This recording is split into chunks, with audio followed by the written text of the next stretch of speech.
Good evening. The coronavirus is the biggest threat this country has faced for decades, and this country is not alone. All over the world, we're seeing the devastating impact of this invisible killer. And so tonight, I want to update you on the latest steps we're taking to fight the disease and what you can do to help.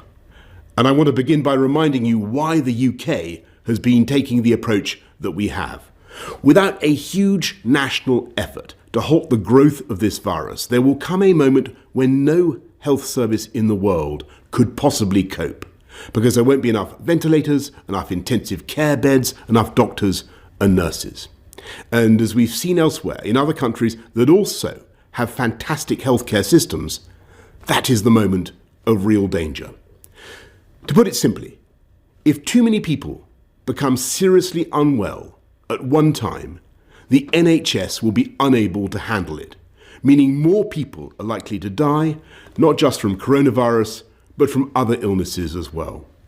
So it's vital to slow the spread of the disease, because that is the way we reduce the number of people needing hospital treatment at any one time, so we can protect the NHS's ability to cope and save more lives. And that's why we've been asking people to stay at home during this pandemic. And though huge numbers are complying, and I thank you all, the time has now come for us all to do more.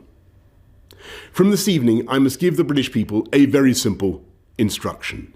You must stay at home, because the critical thing we must do to stop the disease spreading between households. That is why people will only be allowed to leave their home for the following very limited purposes. Shopping for basic necessities as infrequently as possible. One form of exercise a day, for example, a run, walk or cycle, alone or with members of your household. Any medical need to provide care or to help a vulnerable person.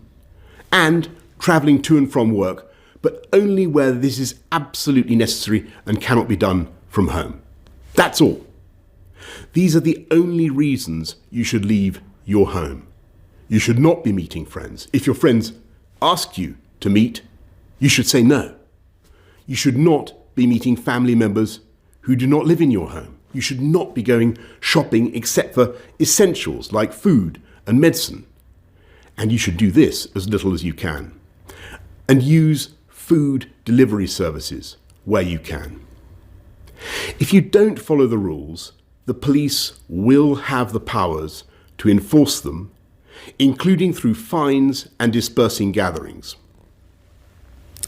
To ensure compliance with the government's instruction to stay at home, we will immediately close all shops selling non-essential goods, including clothing and electronic stores, and other premises, including libraries, playgrounds and outdoor gyms and places of worship. We'll stop all gatherings of more than 2 people in public, excluding people you live with. And we'll stop all social events, including weddings, baptisms and other ceremonies, but excluding funerals. Parks will remain open for exercise, but gatherings will be dispersed. No Prime Minister wants to enact measures like this. I know the damage that this disruption is doing and will do to people's lives, to their businesses and to their jobs. And that's why we've produced a huge and unprecedented programme of support both for workers and for business. And I can assure you that we will keep these restrictions under constant review. We will look again in 3 weeks and relax them if the evidence shows we are able to.